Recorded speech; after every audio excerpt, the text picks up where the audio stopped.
there was something like a crash. I saw two aeroplanes. One was small, one was big. It's like it crashed and it caught fire. And there was smoke, there was fire, and everybody was talking about it. One was like a helicopter like that, small aircraft, and one was big. And I see this year there's a lot of plane issues. This morning, the search continues for any survivors after a commercial airliner collided with a helicopter midair while approaching Reagan National Airport. Crash. This is alert 3. Crash.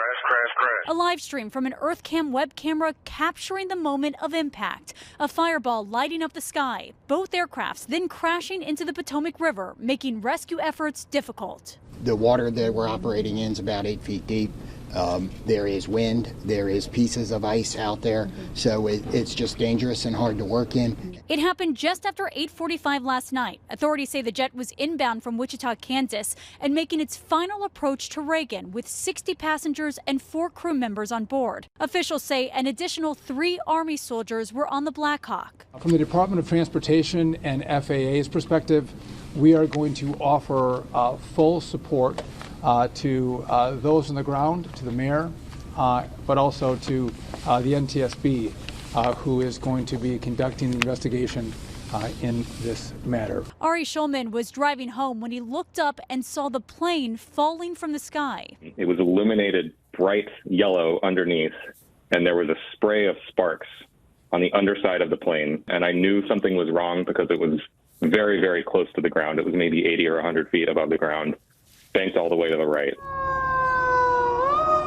More emergency personnel rushing to the scene overnight. Officials scrambling boats and divers hoping to pull any possible survivors out of the frigid water.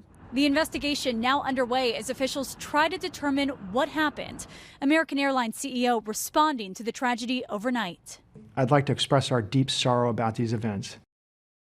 Now, the CEO of Reagan National Airport says they've been providing support to the families impacted. The airport is expected to stay closed until at least 11 o'clock this morning. Nicole D'Antonio, ABC News, Alexandria, Virginia. Indeed, God is always saying something, and he will always protect his people who fear him.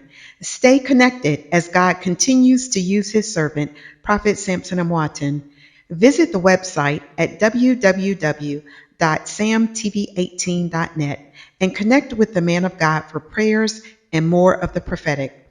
And always remember that there is no night too dark that day cannot break, and you are too needed to be wasted.